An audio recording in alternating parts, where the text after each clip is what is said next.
প্রতিষ্ঠানে এখন কিছুই নাই এবং আপনারা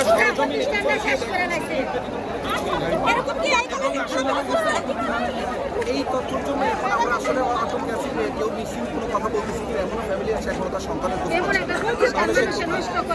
সে তার এই প্রতিষ্ঠান সেফটির জন্য এখানে আসছে।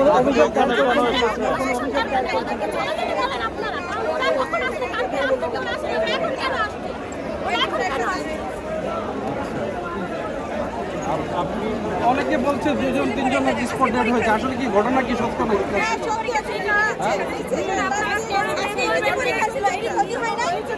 আর ওই কলেজের অধ্যক্ষ মহিলা বলছে যে এই কলেজের ছাত্ররা নাকি সন্ত্রাস, তারা তো এখন সন্ত্রাস, আমগো কলেজের গোলামের সন্ত্রাস না। আর তারা লিখে রেখেছে কলেজ থেকে সন্ত্রাস করে প্রমাণ দিয়ে গেছে। আজকে ওদের কাছে চুরি চাকাটি সব ছিল, সমস্ত বেশি ওদের কাছে ছিল।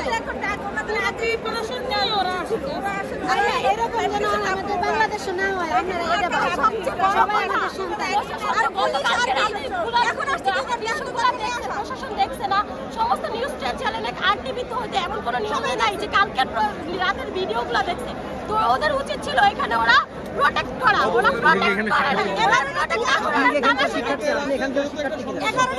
আপনি এখানকার শিক্ষার্থী কিনা? আমি এখানকার শিক্ষার্থী না, বাট আমি আগে সাবেক শিক্ষার্থী, অনেক আগে বেঁচে। কিন্তু সেটা হচ্ছে ভাই কলেজটা আপনার কোনো সন্তান এখানে পড়ছে? আমার সন্তান এখানে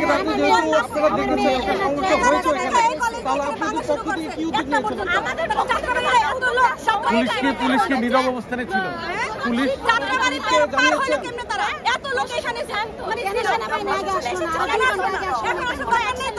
এখন আসলে কি করবে? তাদের তো উচিত ছিল অ্যাকশন নেওয়া। ওই কলেজের অধ্যক্ষ মহিলা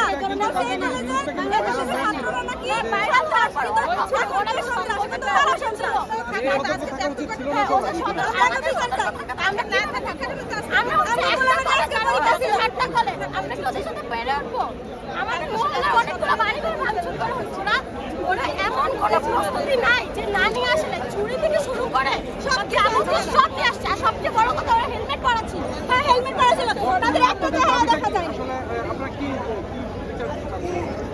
আমরা কি বিচার চাচ্ছি সেটা হচ্ছে আমাদের প্রতিষ্ঠানের যে ডক্টর মাহবুব স্যার আছে, উনি ডিসাইড আমাদের উপরে যারা আমরা তো এখন হচ্ছে আমাদের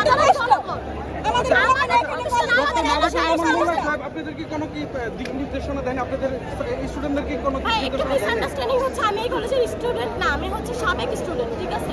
তো সেক্ষেত্রে আমি যেহেতু এই এলাকার আপনার ছেলে যেহেতু পড়ে, আপনাদেরকে ডাক্তার মাহবুব রহমান মোল্লা সাহেব কোনো মেসেজ দেয়নি?